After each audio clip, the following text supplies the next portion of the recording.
banque étrangère yu fi nekk ne leen par force dafa am quota léegi ci seen xaalis PME bi da nga leen di jàppale par force vous avez obligation tous les ans de financer 40% de vos ressources il faut ngeen jox ko la PME suñ ko joxul ñu nationaliser leen yooyu nañuy xaar ci ñoom dynamique yooyu nañuy xaar ci ñoom pour développer ce pays. alors homme d'affaires bi nga doon naka la dundee situation économique actuelle bi wax nga ko ralentissement de l'activité économique mais ñu bëri dañ doon yaakaar ne après la première année de gouvernance yëf yi dina tane est-ce que sentir nga un léger mieux ci yëf yi nu muy doxee nga yëg ne daal ça bouge économiquement parlant. Non, je pense que même le patronat que je stigmatise toujours parce que xaw ma ba léegi patronat ba ñun ñoo ko composé patronat mais ñun li nekk ci patronat boobu di vivre au quotidien l'entreprise les facteurs bloquants sont là l'électricité coûte cher excessivement cher n'est pas tout le temps de bonne qualité facteur bloquant la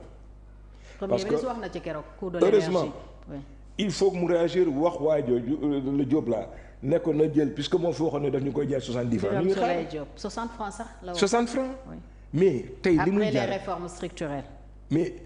c'est des nous avons des entreprises yoo xam ne mais des fois nga toog 2 mois doo am courant parce que mais bor yi ngi leen amee la mais naka nga bëggee relancer l'activité économique su dee aujourd'hui l'entreprise n'a pas aujourd'hui des prix défiant toute concurrence sur le kilowattheure problème la su loolu passé des fois pour que tu trouves un personnel qualifié moo tax may wax sànq ne là-dessus le Diop kii Abbas si la mi ngi ci def ay jéego il faut que aujourd'hui qu'il rende obligatoire doo am diplôme booy su dee defuloo stage en entreprise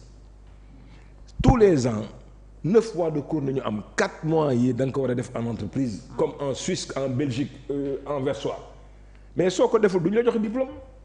ñu mën a mouiller maillot dem liggéey en entreprise des fois nous avons des problèmes aujourd'hui pour avoir un personnel de qualité donc chômage bi mi ngi fi mais pour nga am aujourd'hui les gens outillés et de bonne am les formations da nga koy xoolaat bi may ñëw léegi maa ngi tasanteeg ay xale yu ndaw tollu seen diggu doole ñu nekk Baye Fall di fëgg sama bunt fenêtre oto di ma ñaan xaalis ak ça loolu mooy lan xale yu ndaw yu war a dem wuti métier mën a liggéey waruñu gérer lu mel noonu pour ñu gérer ko tey il faut donner une formation il faut tolérance zéro nañu war a def en matière aujourd'hui de formation et d'éducation mais loolu dañ leen di ci xaar c'est important ñu def ko suñu réglewul préalable yooyu Fatou l'activité économique risque aujourd'hui d'être le parent pauvre aujourd'hui de tout ce qu'ils sont en train de faire parce que du am sax njëriñ kan mooy créer emploi ku du entreprise c'est pas l'État créer les conditions même en matière de fiscalité li ñu ci waroon wax waroon nañu def un dëpp collectif associé ci les hommes d'affaires agents associé ci les autres opérateurs économiques ñu waxtaan dëpp ko ci suñu biir la mën a nekk ñu mën ko def ça c'est important rassurer les ceux qui sont dehors mais wax leen aussi ne leen tey joint venture la ñuy def la PME dañu war a dimbali sur les grands marchés partenariat public privé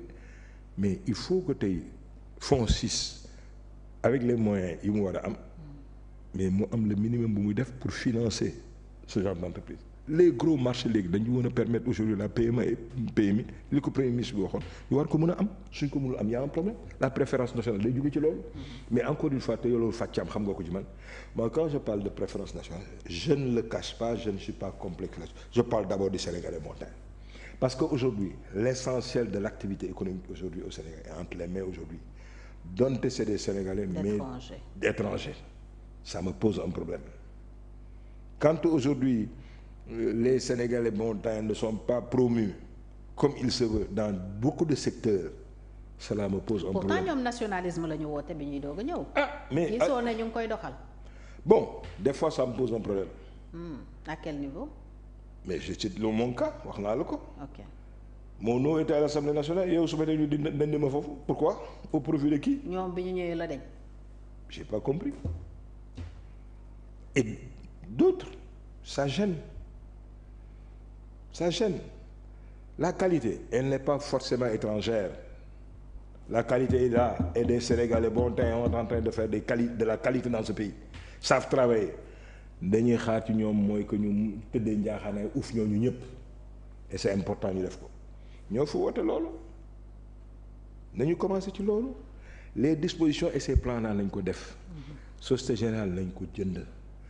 BNDE dafa war a mën a tey rayonner au niveau de notre sous-région comme font aujourd'hui les banques nigériennes et même une banque burkinabé qui est en train aujourd'hui de truster les gens kon nos banques lañ leen jox les moyens de la politique. Comment tu peux aujourd'hui comprendre que une banque qui finance la campagne agricole le fasse avec des taux à 2 chiffres alors que ñëpp gis nañu campagne agricole bi day sooxe. D'abord les délais de remboursement et de paiement sax sont très longs. Qui prend ça en charge? État di ko jël waa su amee sécheresse comme ni mu fi amee ñooñu dem plombé wu ñu jël engrais yóbbu ko ci dëkk yooyu amatuñu fa ñu war ko rapatrier yële tooy état bi remboursé wu fu ñu jëm donc dafa yooyu suñ ko réglé wul faatu day metti donte ñi ngi définir fi ñu bëgg a yegg globalement leur plan là jusqu'à 2050 il y a une vision. Cette vision là doit être sous-tendue aujourd'hui sur des réalités coût de facteurs yi wàññi leen ko. L'affaire de la main-d'œuvre nañ ko waxtaan on a besoin de tolérance zéro nañu jàngal xale yi li nekk ci mbedd mi dañu mën a suqali ce pays bi yëpp pauvreté du fi jub parce que xoolal li gars yi di def fii secteur informel bi c'est une chose mais tolérance la mën doon mais mënul den une fin en soi Dakar amatul léegi trottoir parce que fu nekk ñu ngi fi teg cantine ko mais nañ dindi loolu ñoom li ñuy xaar ci ñoom ñu bañ a am le curseur sur des élections mais nañu ne ñoom au moins par rapport li ñu woote yëpp rupture dañ koy andi pour que Sénégal léegi au moins plus jamais dootul amati. kon su ma la déggee engagé gu ñu les vrais chantiers au plan économique. Il y a des intentions mais dans la réalité gisaguma ko moi sûr mais prends le cas aujourd'hui ñu ngi dem ci tabaski bi 2 produits essentiels surtout les familles mooy oignon bi ak pomme de terre mais il y en a aujourd'hui qui peinent à le vendre. Parce que il y a une commission de régulation ne fan la ci toll. Comment comprendre yow secteur stratégique bu mel noonu nga koy teg entre les mains je le dis encore une fois ay indiens. étranger. te yow nga am ay doomu réew mi l'ancien régime là la mu def ak indiens yi waru leen yéen def dara leen ko def immobilier bu fu nekk ngay dugg fa loo xam ne yow ñemewuloo ko dans leur pays demande ça à Carrefour bi mu fu bëggee dugg en Inde mais dañ ko xool bët boo xam ne mais takkatu fa tànkam ba léegi mais saa xalaat nga yow tey en Inde à New Delhi wala à Calcutta nga am fa benn 5 mètres carrés mais ils ont tout chez nous à cause de quoi? C'est de la corruption, c'est quoi? C'est très grave. Le foncier kenn waratu ko jaay étranger ñoom dañ ci war a taxaw tey Diomaye waxoon na ko bi mu demee Thiès mais foncier bi la foncier sax lañ njëkk attaqué. mais réforme foncière bi dañ ci war a wax waratoo comprendre mais ndax ngay comprendre 154 000 hectares ay étranger am ko suñu dëkk mais moomuñu ko suñu sëtee ko moom